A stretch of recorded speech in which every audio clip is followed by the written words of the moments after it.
Welcome! In this session, we'll be tackling LeetCode problem number 972, equal rational numbers.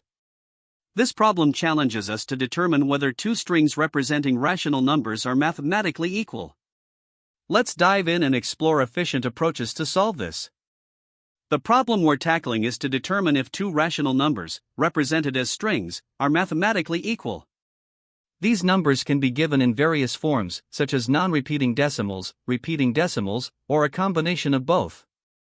For example, a number like 12.34 is a finite or non-repeating decimal, while something like 0.3 uses parentheses to indicate an infinite repeating segment. Our task is to compare two such strings and return true if the numbers they represent are equal, or false otherwise.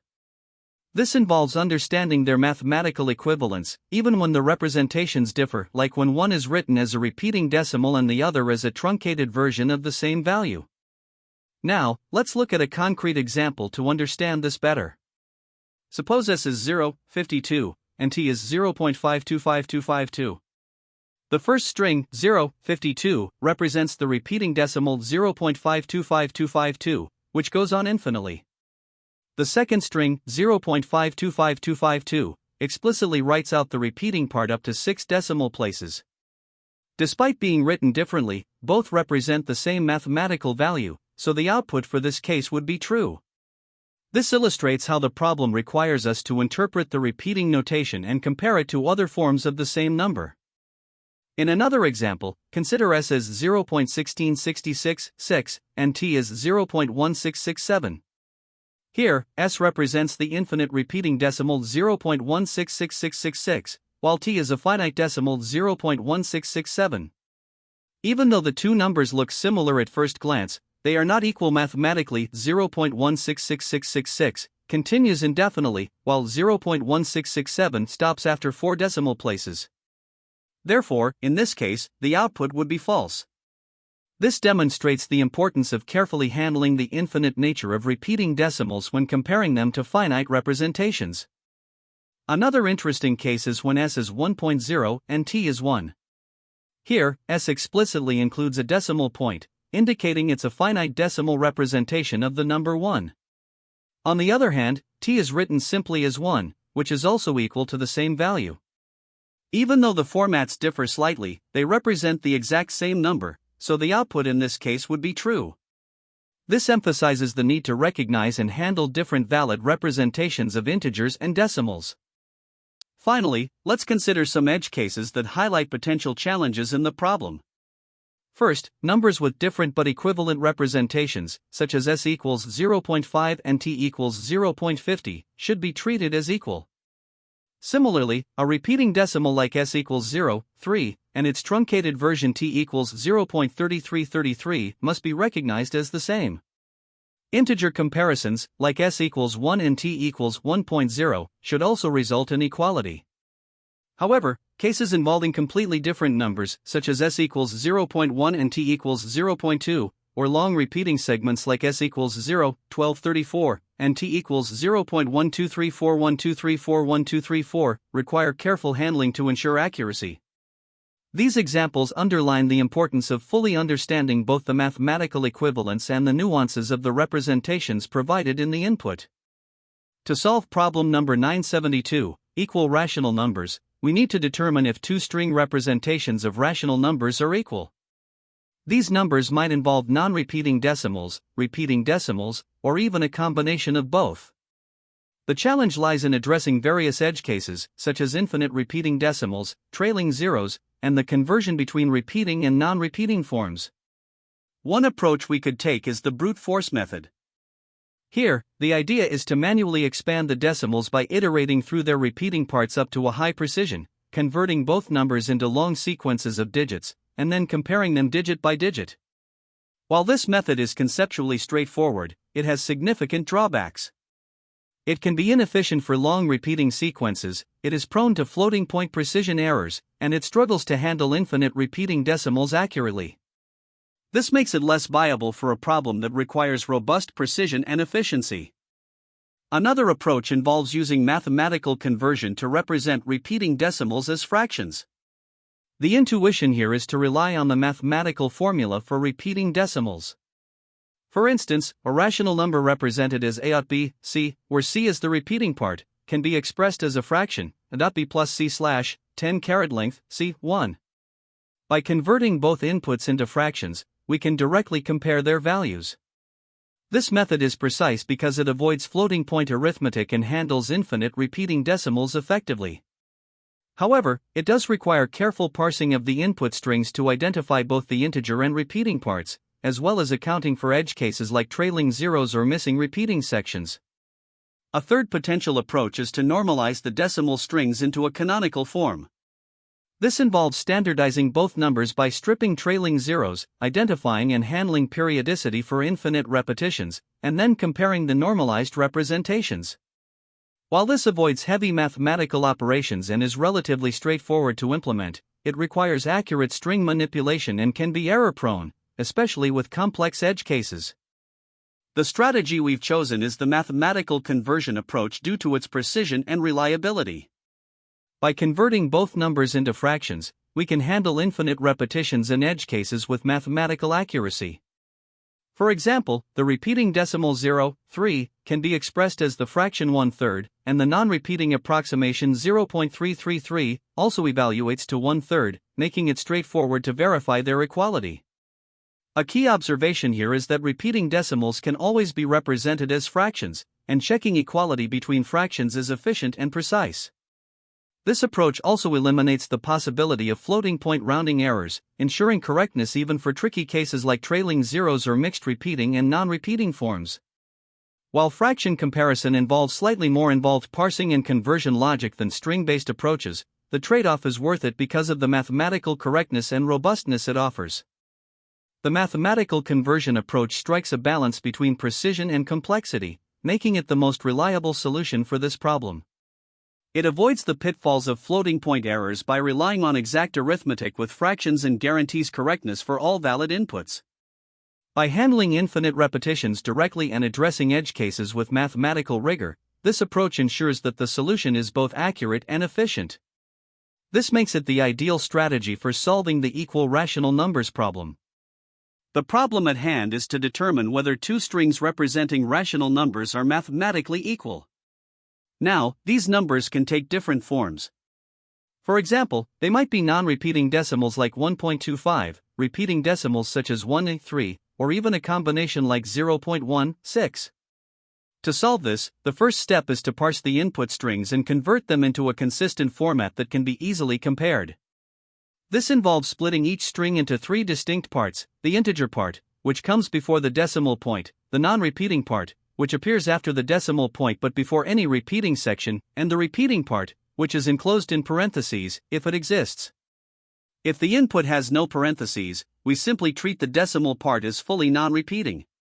By structuring the input in this way, we lay the groundwork for accurate and uniform handling of these rational numbers. After parsing the input strings, the next step is to handle repeating decimals by converting them into fraction form. The key insight here is that any repeating decimal can be expressed as a fraction. For example, 0.3 is equivalent to 1/3, and 0.16 simplifies to 1/6. To achieve this, we focus on the repeating section. Let's say the repeating part is represented by n. We use the formula n divided by 10 raised to the power of the length of n minus 1 to calculate the fraction for the repeating portion. Once we have this, we combine it with the integer and non-repeating parts to form a complete fraction. Next, we normalize the two numbers to ensure a fair comparison. This involves finding the least common denominator of the fractions, adjusting both to have the same denominator, and then comparing their numerators directly. Additionally, we address edge cases.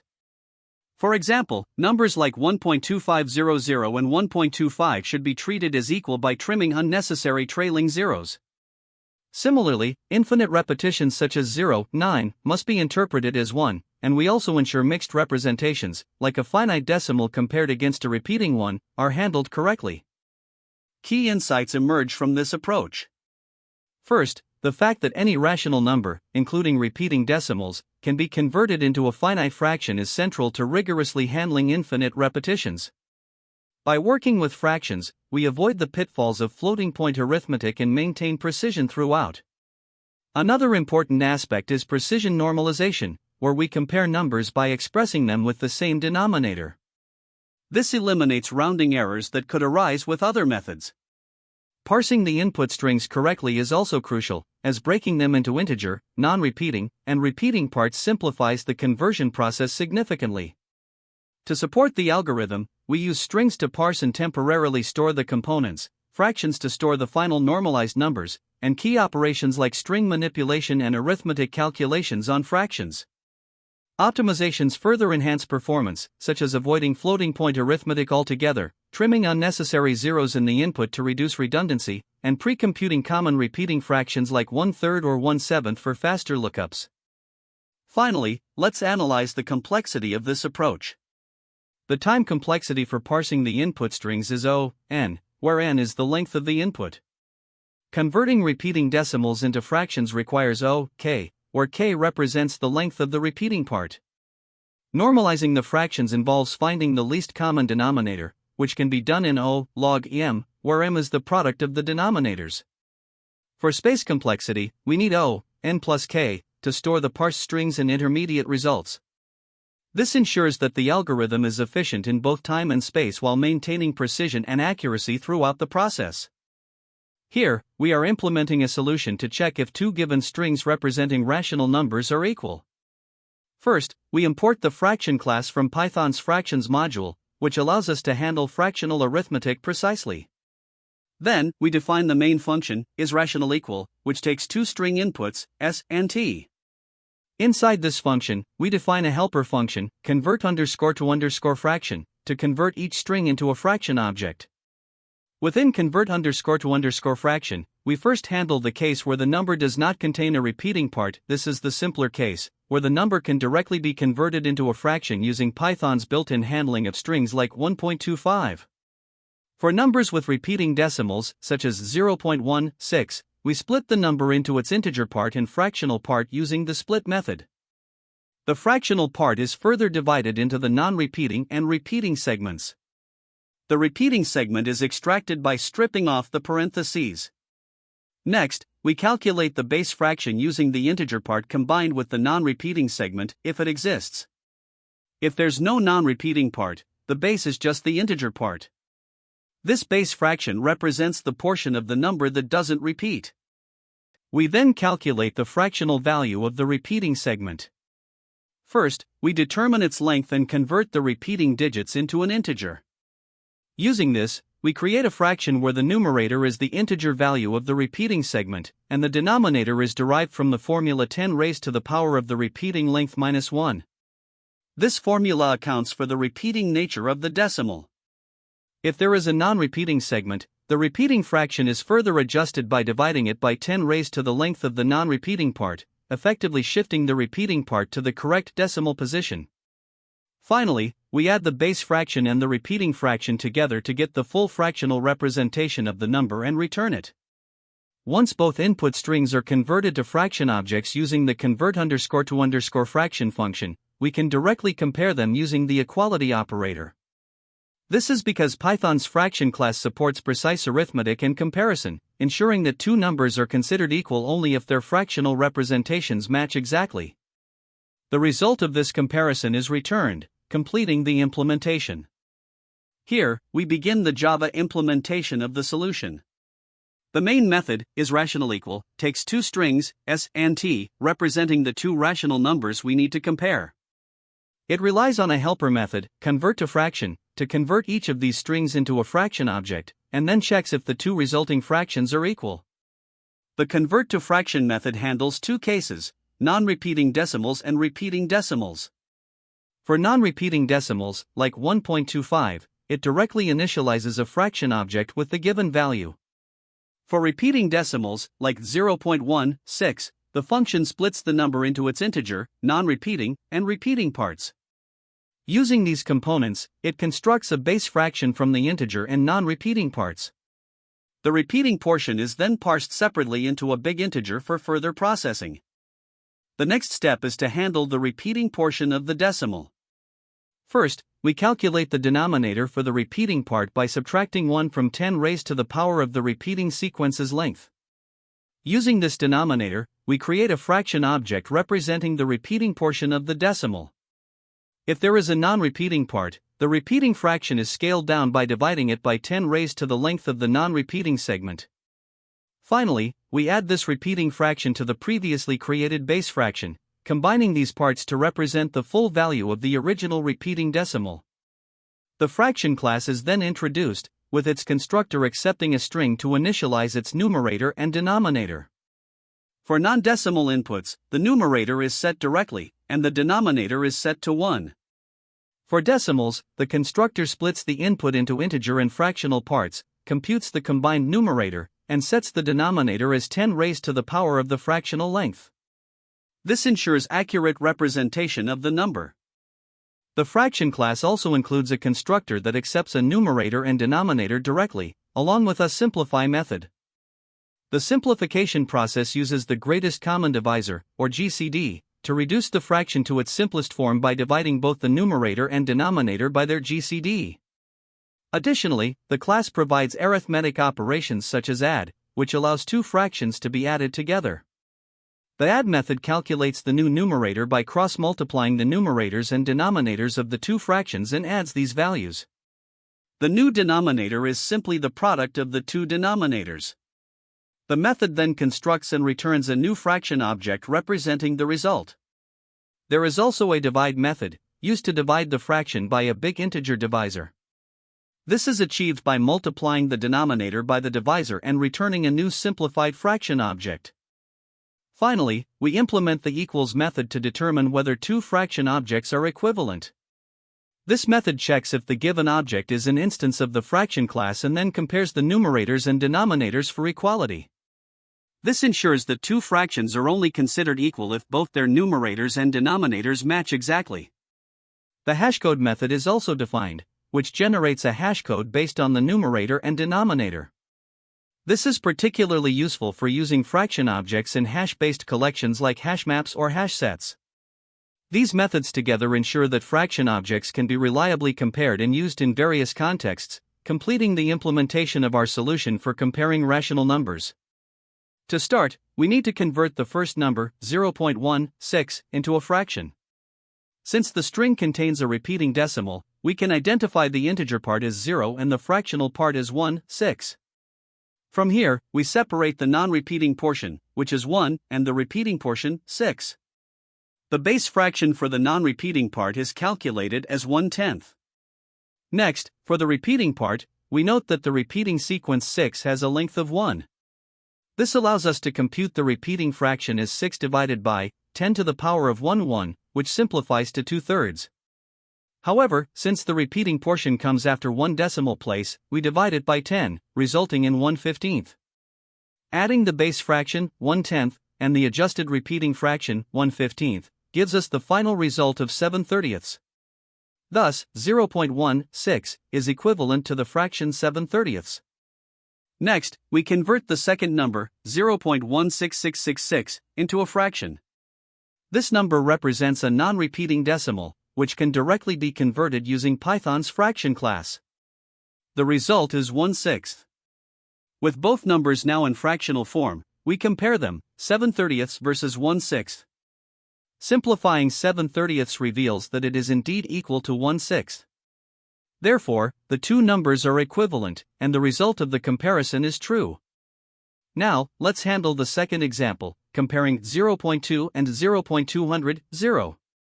First, we convert 0.2 into a fraction. Since this is a straightforward decimal with no repeating part, we can directly write it as 1/5. For 0.200, we recognize that it contains a repeating decimal. Breaking it down, the integer part is 0, and the fractional part is 200. Here, the non-repeating portion is 200, and the repeating portion is 0. The base fraction for the non-repeating part is calculated as 1/5. The repeating part, being all zeros, contributes nothing to the final value, as its fraction is 0. Adding these together gives us 1/5. Thus, both 0.2 and 0.200 are equivalent to 1/5. Comparing the two fractions, 1/5 and 1/5, confirms their equality, so the result is true. In the third example, we examined 0.5 and 0.49. Starting with 0.5, we note that it is a simple decimal with no repeating part. Using direct conversion, this becomes the fraction 1/2. For 0.49, we identify it as a repeating decimal. The integer part is 0, and the fractional part is 4/9. Splitting this, we find the non-repeating part is 4, and the repeating part is 9. The base fraction, derived from 0.4, is 2/5. The repeating portion, 9, has a length of 1, making its fraction 9 divided by 10 to the power of 1, which simplifies to 1. Adjusting for the position after one decimal place, we divide it by 10, resulting in 1/10. Adding the base fraction, 2/5, and the adjusted repeating fraction, 1/10, yields 6/10, which simplifies to 3/5. This is equivalent to 1/2. Comparing 1/2 from 0.5 with 1/2 from 0.49 confirms they are the same, so the result is true. The time complexity of this solution revolves around the convert_to_fraction function, which takes each input string and processes it into a fraction object. To understand this better, let's consider the case of a non-repeating decimal, such as 1.25. When the input does not contain a repeating part, the fraction constructor is directly called. This constructor parses the string and simplifies the fraction by performing a greatest common divisor, or GCD, operation. Parsing the string itself takes n time, where n is the length of the string. The GCD operation's complexity depends on the size of the numerator and denominator. In the worst case, this is proportional to the number of digits. Therefore, for non-repeating decimals, the overall time complexity is approximately n. Now, let's consider the case of repeating decimals, such as 0.16. In this situation, we first split the string into three components: the integer part, the non-repeating part, and the repeating part. These string operations each take n. For the repeating part, we calculate its fractional value using a formula involving powers of 10. Specifically, we compute repeating /10 to the power of k1, where k is the length of the repeating cycle. Calculating 10(k) and performing subtraction takes k time. If there's a non-repeating part, we adjust the repeating fraction by dividing it by 10(m), where m is the number of non-repeating digits. This adjustment takes m.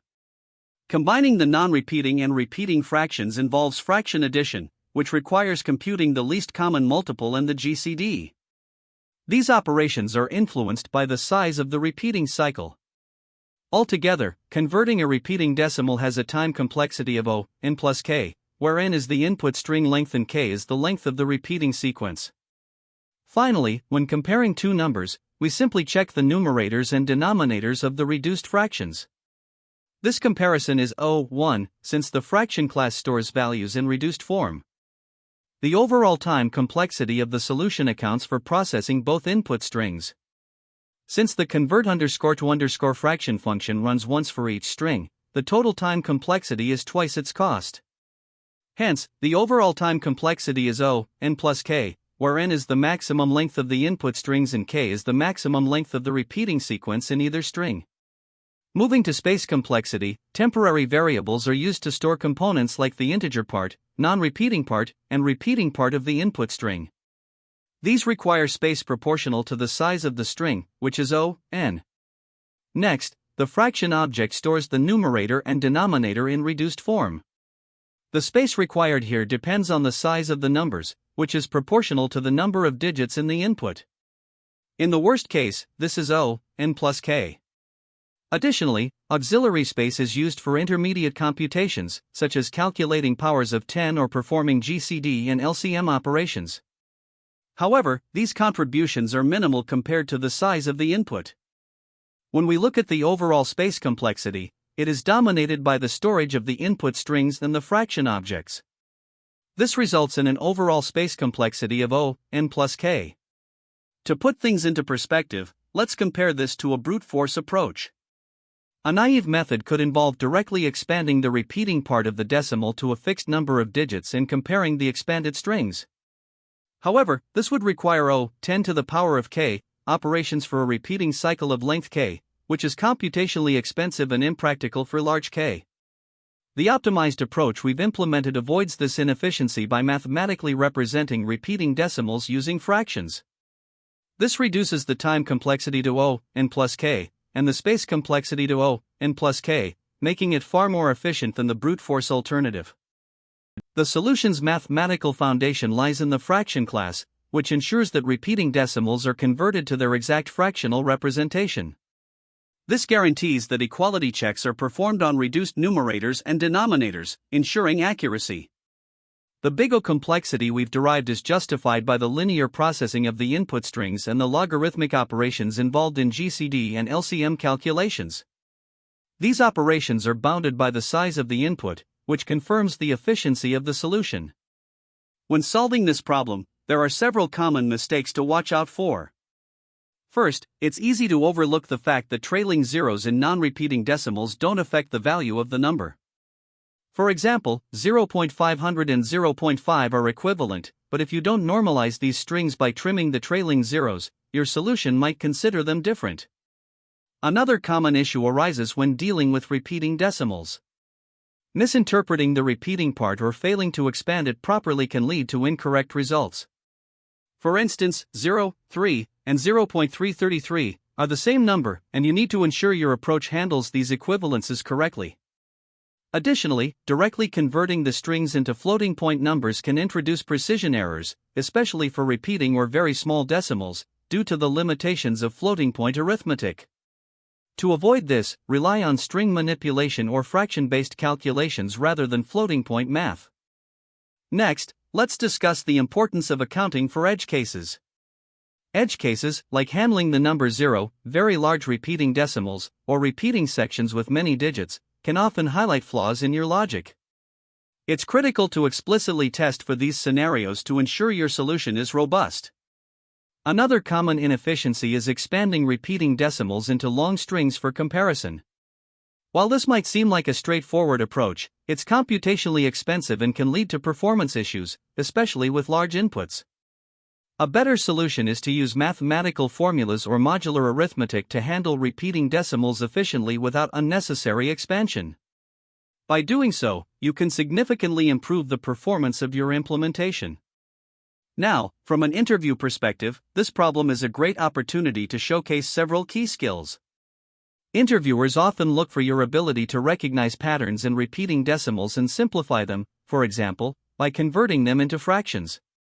They may also ask you to explicitly address edge cases, such as numbers that have no repeating part, numbers that consist only of repeating parts, or numbers with a mix of repeating and non-repeating sections.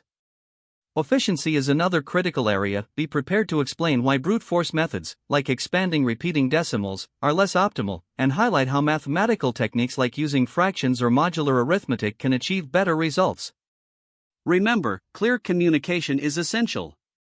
If you use mathematical concepts like greatest common divisors or least common multiples, take the time to explain them so your interviewer understands your thought process. Additionally, you can connect this problem to related questions like parsing strings into numbers or handling mathematical operations on strings, which are common themes in other LeetCode problems.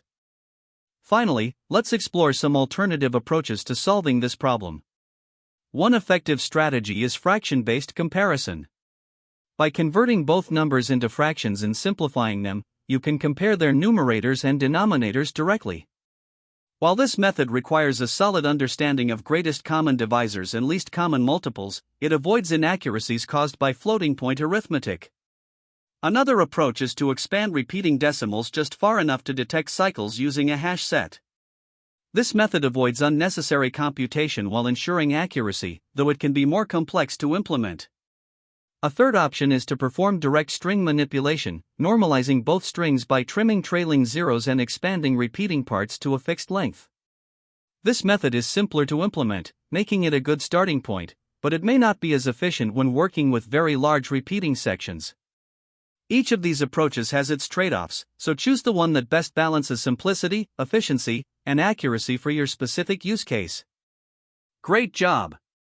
In summary, we explored how to solve the equal rational numbers problem by focusing on string manipulation and rational number normalization. This was an excellent practice for handling edge cases and combining mathematical reasoning with coding. Don't forget to like and subscribe for more content. See you next time. That's the end of this tutorial. I hope you found this explanation helpful for understanding the solution to this LeetCode problem. If you enjoyed this content, please consider subscribing to the channel for more coding tutorials and solutions. Feel free to leave a like if this video helped you, and don't hesitate to comment with any questions you might have. Thanks for watching, and happy coding!